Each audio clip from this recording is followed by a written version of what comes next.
জামাতের নেতাদের ধারণা ছিল যে হয়তোবা 700-800 আমাদের মা বোনেরা আসবেন। আমার হিসেবে তো আমি মনে করি প্রায় 1500 মা বোনেরা এখানে ডাবল একদম মুশকিল। এই জন্য কিছু মা বোনেরা বাইরে অপেক্ষা আছে, কষ্ট হলে একটা চেয়ার টেবিলের ব্যবস্থা করতে হইবে। যদি চেয়ার না পান, স্কুল থেকে অন্তত বেঞ্চ আনিয়ে আশেপাশে তার ব্যবস্থা করেন। চেয়ার যেহেতু নাই, আশেপাশে পাবেন না, একটা বেঞ্চের ব্যবস্থা করা যায় কিনা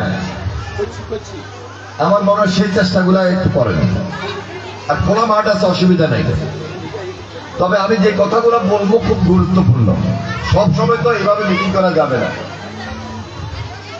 এই জন্য মিটিং করার সময় আশেপাশে কেউ কথা বলবেন না, একটু কথা বলি, মিটিং করি, কথাগুলো শুনি এবং শুনাই। উপস্থিত নেতৃবৃন্দ, আমার মঞ্চে যারা আছেন এবং মা বোনেরা যারা উপস্থিত, তো তারেক রহমান আমাকে পাঠিয়েছেন যে কথা বলার জন্য, কথা বলি। আর যেহেতু আমি আপনাদের নির্বাচিত এমপি ছিলাম, এইভাবে আপনাদের সঙ্গে এইভাবে মিটিং করে নেই। হ্যাঁ, বাড়িতে গেছি, গ্রামে গেছি, এলাকায় গেছি, আপনার ছেলের সঙ্গে কথা হয়েছে, আপনার ভাইয়ের সঙ্গে কথা হয়েছে, বা আপনার পরিবারের কর্তা ব্যক্তির সাথে কথা হয়েছে, বা কোনো অনুষ্ঠানে আপনাদের সঙ্গে হয়তো দেখা হয়েছে। তাহলে এখন এই সময়ে আমরা এই যে কথাগুলো বলতেছি, এটাতে সুবিধা কি? এখানে কথা বলার সুবিধাটা হলো এটা যে 2001 আর 2025-এর মধ্যে পার্থক্য আছে। তখন খুব কাছের থেকে যে কাজগুলো করতে আপনারা অনেকেই দেখেছেন, কিন্তু যুগের সাথে তাল মিলিয়ে চলতে হলে যুগের পরিবর্তন যেটা হয়েছে সে অনুযায়ী এই আমার মনে হয় তোমরা এই কাগজগুলো একটু পড়ে দাও। কথা হইতেছে, কাগজ পড়ে দাও। আপনি বইন,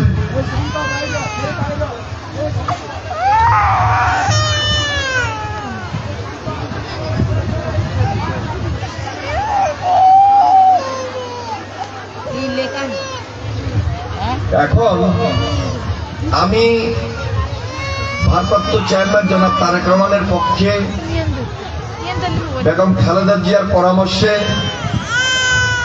ভবিষ্যতে আমাদের করণীয় কি, কাজ কি, এই আলোচনাগুলো করার জন্যই আপনাদেরকে আশ্বস্ত করার জন্য উপস্থিত হয়েছে। আপনারা প্রেসিডেন্ট জিয়াকে চিনতেন। প্রেসিডেন্ট জিয়া রহমানের কিছু কর্মকাণ্ড আপনাদের বয়স্ক অনেকেরই জানা আছে। আর যারা একটু সচেতন, যারা একটু পড়ালেখা করেন, তারা মোটামুটি বাংলাদেশে জনপ্রিয় রাষ্ট্রপ্রধান জিয়া রহমান সম্পর্কে তাদের একটা ধারণা আছে, ধারণা নিয়েছেন। জিয়া রহমান খুব সাধারণ মানুষ ছিলেন এবং সাধারণ মানুষের রাজনীতিকার নিয়েই তিনি বিএনপিকে প্রতিষ্ঠিত করেছেন। বিএনপির রাজনীতি গ্রামের মানুষের সঙ্গে সম্পৃক্ত। এই জন্য জিয়া রহমানকে বলা হয় গণমানুষের নেতা এবং বিএনপিকে বলা হয় গণমানুষের দল। আপনি একটা চায়ের দোকানে যান, রাখো, যেখানে যান, 10 জনের সঙ্গে আলাপ করলে তারা প্রেসিডেন্ট জিয়াকে পছন্দ করে, খালেদা জিয়ার নেতৃত্বকে তারা পছন্দ করে।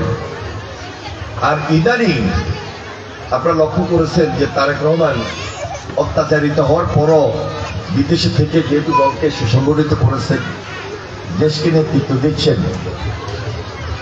তার কথা বার্তায় এমন আস্থা এবং বিশ্বাস সৃষ্টি হয়েছে। মানুষ মনে করতেছে যে ইনশাল্লাহ এই যে ফেব্রুয়ারি মাসে যে নির্বাচনটা হবে, তিনি প্রধানমন্ত্রী হিসাবে এই দেশের নেতৃত্ব দিবেন। তাহলে বিএনপি যদি ক্ষমতায় আসে আপনাদের ভোটের মাধ্যমে, আমাদের ভারপ্রাপ্ত চেয়ারম্যান জনাব তারেক রহমান যখনই প্রধানমন্ত্রী হবেন, সমাজের কি নতুন পরিবর্তন হবে, আমরা কি কথাগুলা নিয়ে আপনাদের সামনে হাজির হয়েছি। কি প্রয়োজন? কারণ একটা পরিবার আছে, একটা সমাজ আছে, একটা এলাকা আছে, একটা গ্রাম আছে। আমরা ধরেই তো বাংলাদেশকে আমেরিকা বানাইতে পারবো না, কানাডা বানাইতে পারবো না, অস্ট্রেলিয়া বানাইতে পারবো না, সিঙ্গাপুর বানাইতে পারবো না। কিন্তু আমাদের দেশের এই যে সাধারণ মা বোনেরা যারা পরিবারের সংকটটা বুঝেন, তার মধ্যে সবচেয়ে বেশি গুরুত্বপূর্ণ হলো নিম্ন মধ্যবিত্ত যারা, তারা চাইতে পারে না, কারো কাছে বলতে পারে না, একটা ইজ্জতের ব্যাপার আছে, অভাব অনটন থাকেই, চাইতেও পারে না। তাহলে একটা সরকার আসবে, বিএনপি আসবে, বিএনপি কি আশ্বস্ত করতে চায় আমাদেরকে, এই কথাগুলো বলার জন্য তারেক রহমান সাহেব আমাদেরকে পাঠিয়েছে। আমি আসার সময় নেতৃবৃন্দ সবাইকে নিয়ে আসছি, আমাদের মহিলা দলের নেতারাও আছেন। আপনারা হয়তো এখানে যারা আছেন অনেকেই বিএনপির পছন্দ করেন, বিএনপির সমর্থন করেন, বিএনপি আসলে ভোটটা দেন, আবার বিএনপির নেতৃত্ব কেউ আছেন। তাহলে বিএনপি আসলে আরো কি সুবিধা আমরা দিতে পারি, আপনাদের পরামর্শ কি, এবং আমরা কি কি কাজগুলো করলে ওই যে ওই মধ্যবিত্ত পরিবার বা প্রত্যেকটা পরিবার এই যে সম্মান নিয়ে চলবে, সমাজে ইজ্জত নিয়ে চলবে, অভাব অনটনের জন্য কারো কাছে হাত পাততে হবে না, এবং আইন শৃঙ্খলার উন্নতিটা কিভাবে থাকতে পারে, এই আলোচনাগুলো করার জন্য আমি আপনাদের সামনে উপস্থিত করেছি।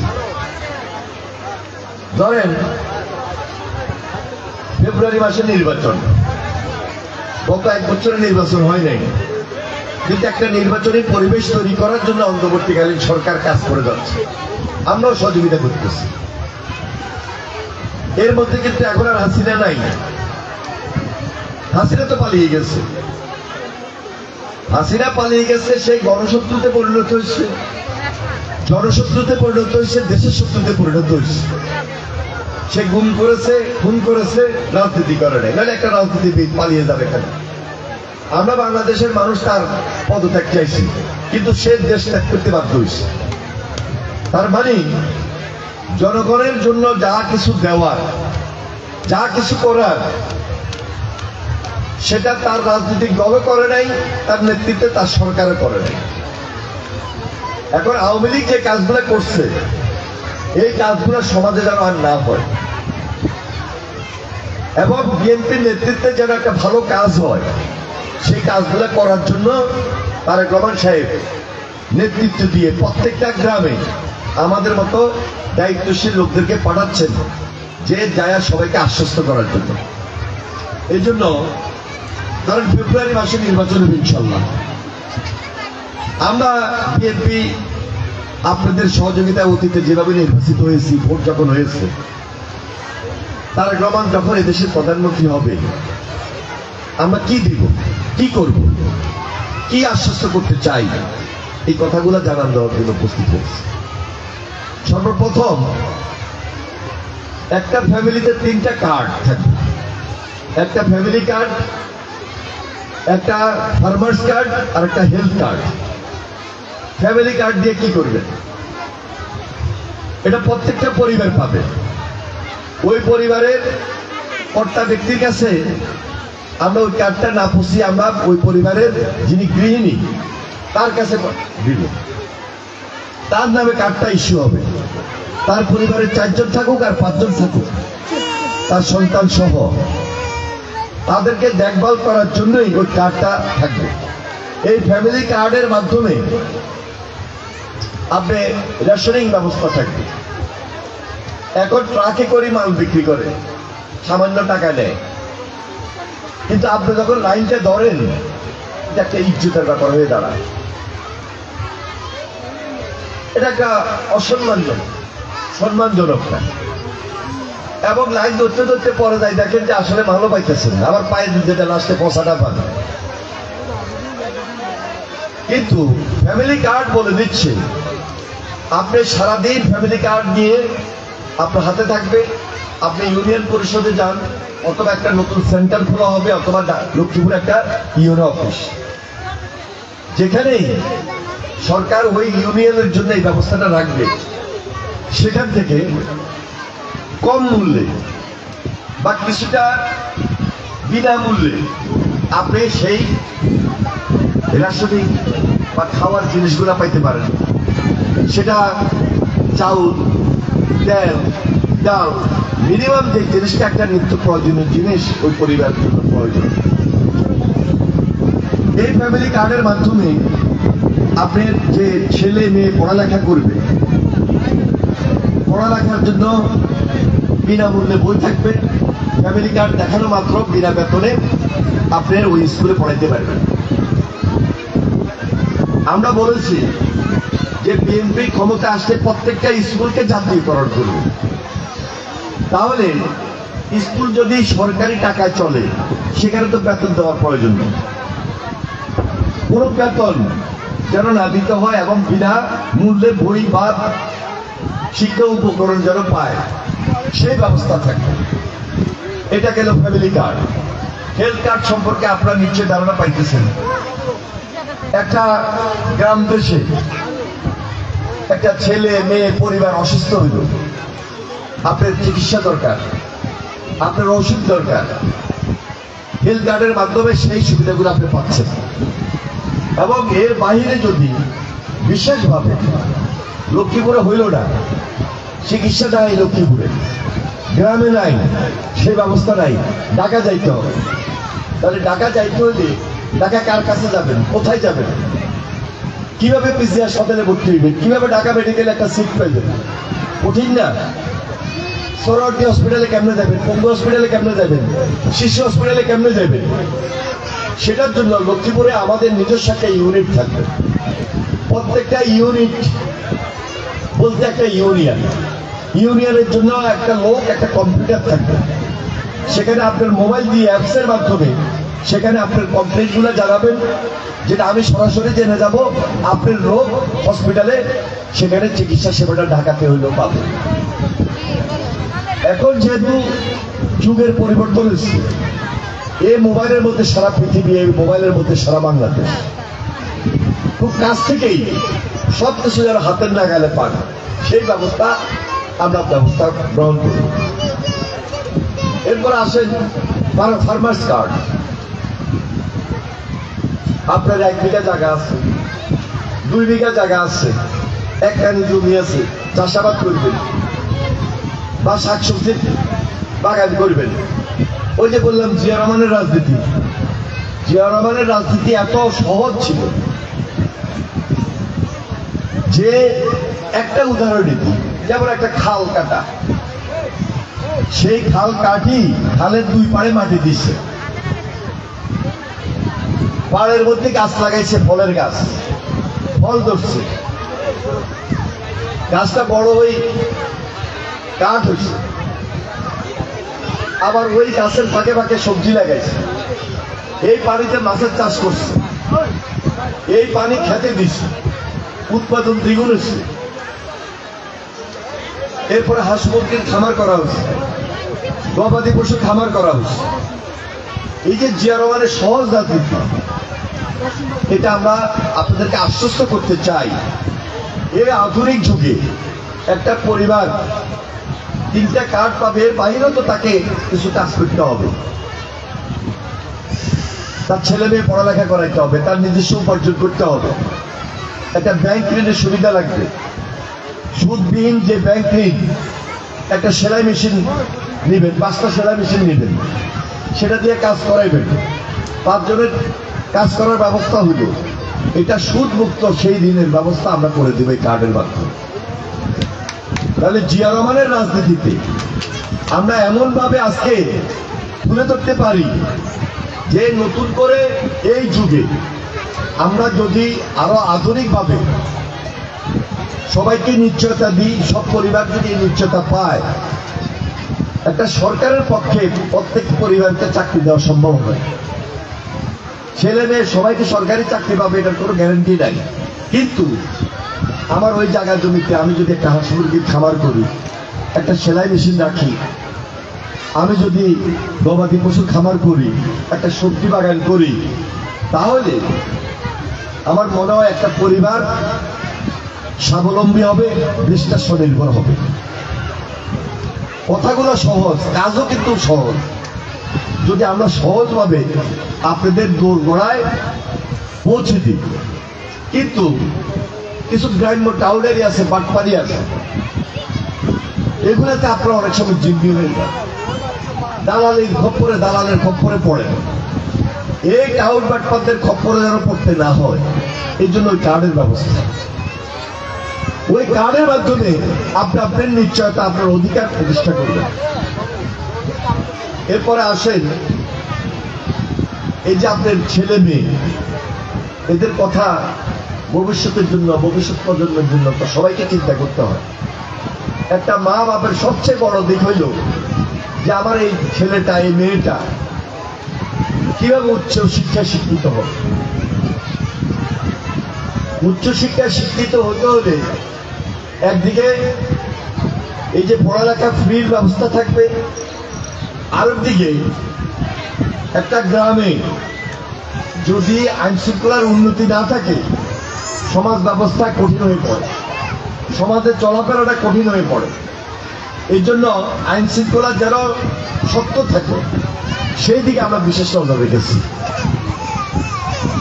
আপনি আসেন, এই যে আজকে যারা এখানে উপস্থিত হয়েছে, আমরা তো এদের মনের ভিতরে এমন কিছু কথা আছে যেটা আমি নিজেও চিন্তা করি নাই।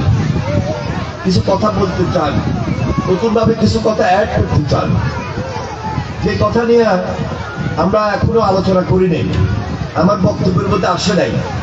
এই কথাগুলো আপনাদের থেকে হয়তো কয়েকজন থেকে শুনবো, শোনার পর এই কথাগুলো আমি আবার তারেক রহমানের সাথে শেয়ার করি যে আপনি ক্ষমতা আসছে এই দিকগুলা আমাদেরকে শক্ত হাতে মোকাবিলা করতে হবে, দেখতে হবে। যেমন মাদক, এই মাদক সমাজে একটা ব্যাধি। মাদকের কারণে চুরি হয়, মাদকের কারণে সন্ত্রাস হয়, রাজধানী হয়, ডাকাতি হয়, এবং একটা প্রজন্ম সম্পূর্ণভাবে অসুস্থ হয়ে পড়ে, সমাজ ব্যবস্থা নষ্ট হয়ে যায়।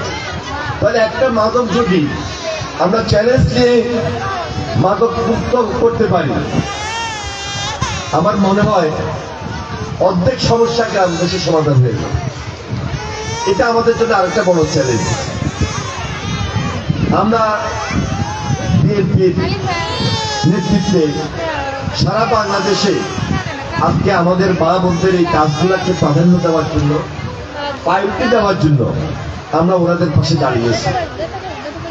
আমি জানি আপনাদের মধ্যে আরো কিছু কথাবার্তা আসতে থাকবে, যে কথাগুলো যদি আপনারা বলেন, আমি সর্বশেষ কথাগুলা বলে শেষ করে দিব।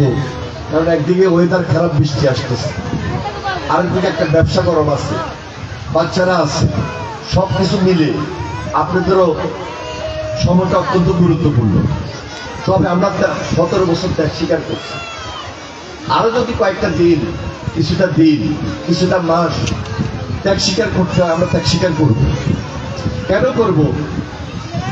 গত 17 বছর এত অত্যাচার নির্যাতনের মধ্যে প্রায় সবাই ছিল, কম বেশ। গত 1 বছর তো একটা পরিবেশ হয়েছে, অন্তত টেনশনটা মুক্ত। এই পরিবেশটা ধরে রাখি, আমি যদি সামনে নির্বাচনটা আমরা শেষ করি, একটা ধাপে উঠে যাই। হঠাৎ করে তো এই যে কথাগুলো বললাম, হঠাৎ করে তো সব করা যাবে না, ধারাবাহিকভাবে আস্তে আস্তে করে আসতে হবে। করে আসতে হলে আপনাদের সেখানে সহযোগিতার বিশেষ প্রয়োজন থাকবে। এই জন্য আমি মনে করি আপনাদের মধ্যে যদি কেউ 2-4টা কথা বলতে চান, আমার মনে হয় সবাই বলতে গেলে অনেক সময় লাগবে, আমাদের নেতৃবৃন্দ সবাই বক্তব্য রাখবেন না, কিন্তু আপনাদের কথাগুলা শোনার পর আমি মনে করি কিছু জিনিস নতুনভাবে আমাদের চিন্তা করতে হবে। ওই চিন্তা থেকে আমরা ধারণা নিব, সিদ্ধান্ত নিব, যে ধারণা এবং সিদ্ধান্তের ভিত্তিতে আমাদের মা বোনদের সঙ্গে এই যে কথা বলার পরিপ্রেক্ষিতে আপনারা যেভাবে একটু সচেতন হইতেছেন, আমরা তেমনিভাবে দায়িত্বশীল হতেছি। আর আমাদের সমাজ ব্যবস্থায় সবসময় আমরা দেখেছি, আমরা আমাদের মা বোনদেরকে আমরা একটু পাশ কাটায় চলতে চাই, এবং এই সমাজে আজকে সবাই যেহেতু আপনারা একত্রিত হয়েছে, এখন থেকে আপনারাও সচেতন হবেন, আপনারাও সতর্ক থাকবেন। কেউ মহিলা হিসাবে, নারী হিসাবে কেউ কোনো অবজ্ঞা করে কিনা। আমাদের নেতারা এখানে আছেন, নেতাদের বাইরেও তো আবার সাধারণ অনেক প্রভাবশালী লোকও থাকেন। কেউ যেন কোনোভাবেই এই অবজ্ঞার চোখে মা বোনদেরকে, নারীদেরকে না দেখে। আপনারা সবাই একটা ইউনিটি নিয়ে এখানে এসেছেন, তাহলে একটা যে ব্যালেন্স সমাজে, এই যে একটা ব্যালেন্স তৈরি করা, এটা আমাদের একটা উদ্দেশ্য। আজকে আমাদের ভারপ্রাপ্ত চেয়ারম্যান তারেক রহমান একটা বক্তব্য দিয়েছেন যে কন্যা শিশুদের জন্য প্রত্যেক পরিবারের যেমন একটা দায়িত্ব আছে, পরিবার যেমন চিন্তা করে, রাষ্ট্রের একটা দায়িত্ব আছে। কারণ একটা বাচ্চা, একটা মেয়ে, এই যে ছোট থেকে পড়াশোনা করে আস্তে আস্তে বড় হইতেছে, বড় হওয়ার পর এই যে সমাজে চলতেছে, চলাফেরার মধ্যে অনেক সময় অনেকে অনেক অবজ্ঞার চোখে দেখে, অনেকে উপহাস করে। কোনোভাবেই যেন ওই কন্যা সন্তানটি বড় হওয়ার পর ক্ষতিগ্রস্ত না হয়, তার পড়ালেখা যেন ঠিক থাকে, এটা রাষ্ট্রের একটা দায়িত্ব আছে।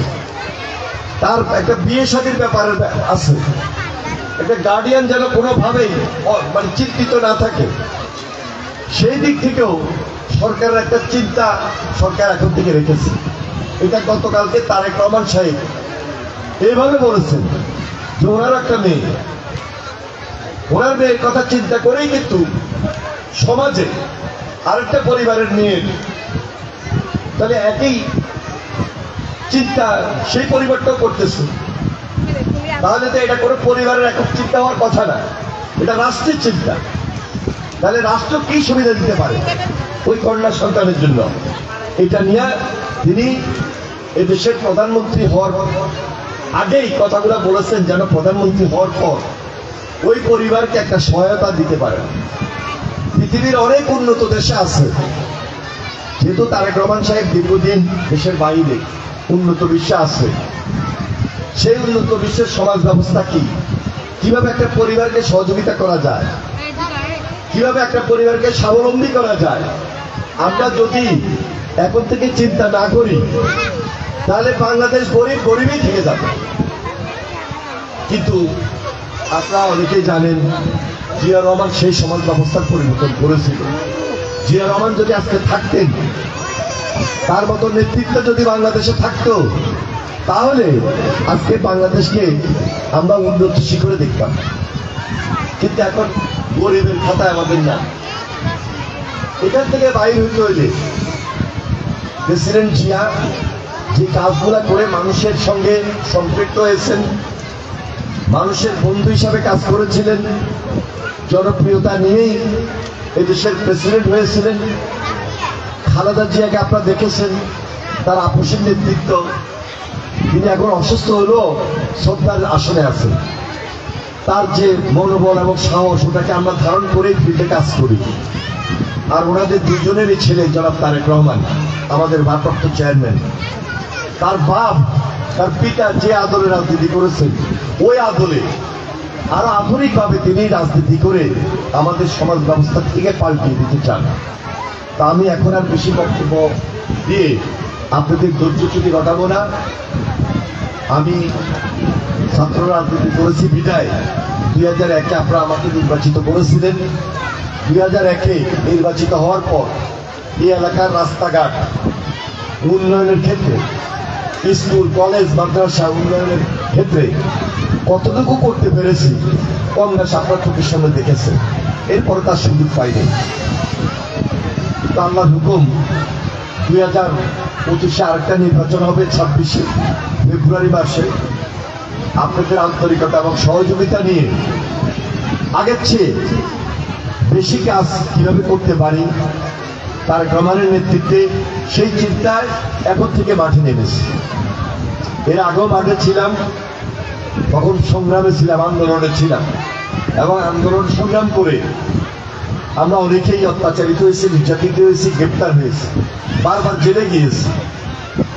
এখন যেহেতু আমাদের সামনে একটা সুন্দর পরিবেশ আসছে, এই পরিবেশটাকে আরো উন্নত করা, আরো ধরে রাখা, এটা হলো আমাদের কাজ। তা আমি এখন আর বেশি বক্তব্য দেব না। আপনারা যদি 2-4 জন কেউ কিছু বলতে চান এখানে আসবেন, কথাগুলো বলবেন, আমরা কিছু কথা নোট করব। তবে 5-10 জনের কথা অনুযায়ী আমরা বুঝবো যে আসলে কি কি কাজ আমাদের হাত দেওয়া উচিত। ধন্যবাদ। আসসালামু আলাইকুম। ভাই কি বলেন?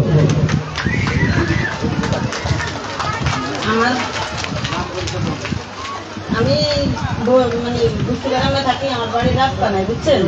আমি রাস্তার জন্য হাঁটতে পারতেছি না। আর আমার স্বামী হচ্ছে দিনমজুরি, আমি বাচ্চা কাচ্চা চলতে পারতেছি না। আমার স্বামী দিনমজুরি কাজ করে, আমি বাচ্চা কাচ্চা নিয়ে চলতে পারতেছি না, আমার কোনো রাস্তা নেই। এই যে দেখেন ওনার কথাটা, ওনার স্বামী নিজে কর্ম করে, কষ্ট করে, উনি কিন্তু নিজের কথা বলেন নাই, উনি ওই এলাকার রাস্তার কথাটা বলছেন। ব্যক্তিগত এমন কোনো কথা বলেন নাই যে একেবারে ওনাকে আমরা ধরে নিয়ে খাওয়াই দেব না। উনি সমাজের কথা বলছেন, এলাকার রাস্তার কথা বলছেন। কষ্ট করতে রাজি আছে, ত্যাগ স্বীকার করতে রাজি আছে, কিন্তু রাস্তাটা চাই। তো এই দেশে যেহেতু নির্বাচিত প্রতিনিধি এখনো নাই, দীর্ঘদিন ছিল না, এ ধরনের রাস্তা হয় নাই, এটা আমাদের সিদ্ধত কষ্ট।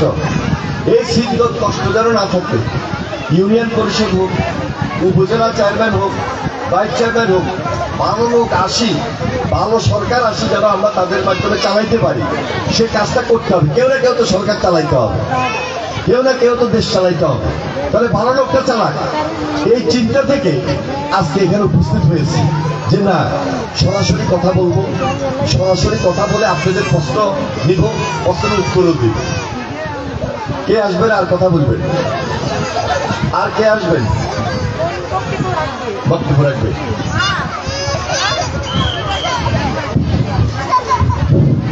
আসসালামু আলাইকুম। আজ বাংলাদেশ জাতীয়তাবাদী মহিলা দলের উঠান বৈঠকে আমার সামনে উপস্থিত বিভিন্ন নেতৃবৃন্দ এবং জেলা শহীদুদ্দিন চৌধুরী এনি সবাইকে জানাই আমার পক্ষ থেকে আসসালামু আলাইকুম এবং শুভেচ্ছা অভিনন্দন। তিনি আজ আমাদের মা বোনদের সাথে উঠান বৈঠকে বসেছেন কিছু কথা বলার জন্য এবং তিনি তার বক্তব্য সম্পন্ন করেছেন। আমি একজন ছাত্রী হিসাবে এখন আমার বক্তব্য রাখছি।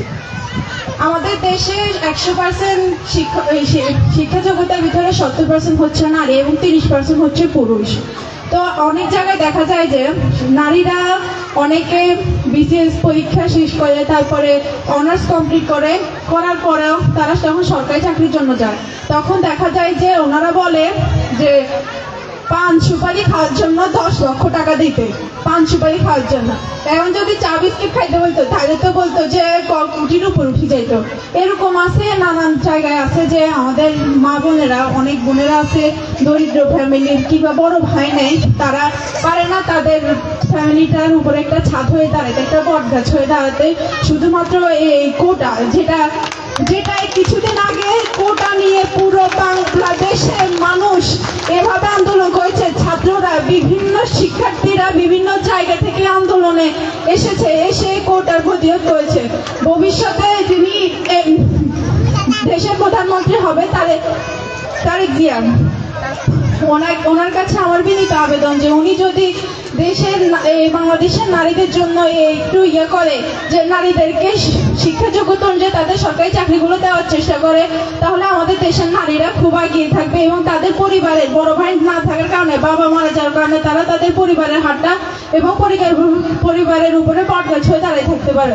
আরো কিছু কথা হচ্ছে যেরকম আমরা যদি একটি সুনির্দিষ্ট দেশ চাই, শান্তিপূর্ণ দেশ চাই, কিংবা দেশে দুর্নীতিমুক্ত চাঁদাবাজ মুক্ত দেশ চাই, দেশ থেকে বাবা ইয়াবা গাঞ্জা যত ধরনের খারাপই আছে সবকিছু যদি আমরা বিরোধী করতে যাই, তাহলে ভবিষ্যতে আমাদের ধানের শীষ মার্কায় ভোটটা দিতেই হবে।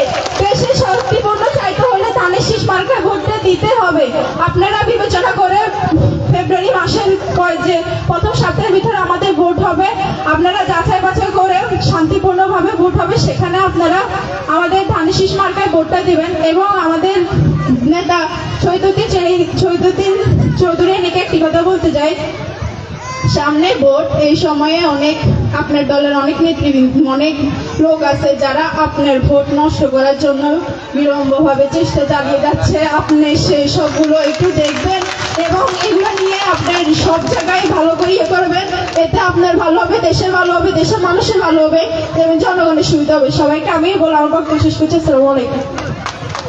দেখেন, এইটা একটা ছাত্রী, সে কতটুকু গভীরে চিন্তা করেছে।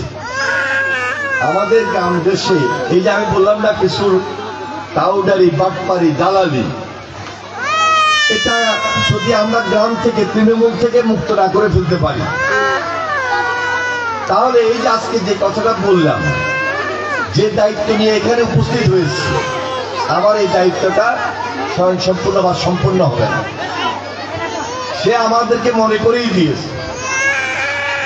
আপনারা ইদানিং কালে লক্ষ্য রাখবেন, আমাদের ভারপ্রাপ্ত চেয়ারম্যান তারেক সাহেব স্পষ্টভাবে বলেছেন যে বিএনপির নাম ভাঙিয়ে, বিএনপির পদ পদবি ব্যবহার করে কেউ যদি ব্যক্তিগত কোনো স্বার্থ হাসিল করতে চায়, সেই সুযোগ বিএনপিতে নাই, বিএনপিতে দেওয়া হবে না। তাহলে বিএনপির অনেক নেতা এখানে আছেন, নেতার পরে তো আরো গ্রামে অনেক নেতা আছে। সব নেতারা সাব নেতারা, সব নেতারা আর সাব নেতারা এখন থেকে সতর্ক হয়ে যাবে। কথাটা কঠিন, বাস্তবতা মানি চলতে হবে। মানুষ যেটা চায় বিএনপি সেটা দিবে, মানুষ যেটা প্রয়োজন বিএনপি সেটা দিবে। এবং তারেক রহমান এটা অনেক আগ থেকে উপলব্ধি করে আমাদেরকে, জাতিকে জানিয়ে দিয়েছে, বিএনপি নেতাদেরকে বলে দিয়েছে যে কেউ বিএনপির নাম ব্যবহার করে যদি কোনো স্বার্থ উদ্ধার করতে চায়, সেই সুযোগ বিএনপির রাজনীতিতে নাই এবং থাকবে না। প্রয়োজনে তাকে বিএনপি থেকে বাদ দিয়ে দেওয়ার ব্যবস্থা হবে। ধন্যবাদ। বলেন। মাননীয় সম্মানী আমার নেতা বিন্দু, এদেরকে আমি শ্রদ্ধা ও সালাম জানাচ্ছি। আমাদের ওই খাগড়িয়া স্কুল, সাঙ্কিবাঙ্গা থেকে খাগড়িয়া স্কুলে, ওখানে একটা স্কুল আছে, আর high school, primary school just, আবার মাদ্রাসা দুইটা আছে। কিন্তু ওখানকার স্কুলে যাইতে আমরাও একসময় গেছি যে অনেক পরিমাণ কাদা। ওই রাস্তাটা যদি আপনি একটু ঠিক করেন তাহলে আমাদের জন্য ভালো হবে। রাস্তার নামটা আমি অবশ্য জানি না, যা স্লিপার, হ্যাঁ, খাগড়িয়া থেকে সাঙ্কিবাঙ্গা পর্যন্ত রাস্তা, মাদ্রাসা দুইটা আছে আপনার। দেখেন, উনি কিন্তু ওনার নিজের ব্যক্তিগত কোনো কথা বলেন নাই। রাস্তায় কি উনি একা চলবেন? রাস্তায় সবাই চলবে, আমিও চলবো, আসা যাওয়া করবো। আমি একটা নিশ্চয়তা আপনাদেরকে দিতে চাই যে দেখেন, 2001-এ আমি নির্বাচিত ছিলাম আপনাদের প্রতিনিধি হিসাবে। খুব একটা রাস্তার চিন্তা আপনাদেরকে করতে হয় নাই, রাস্তার চিন্তা আমিই করেছি। এরপর তো কাজ করার সুযোগ পাই নাই। বাস্তবতা হলো এটা। গত 20 বছর আমরা কোথায় ছিলাম, কিভাবে ছিলাম? তো সামনে রাস্তার কাজের চিন্তা আপনাদের করতে হবে না।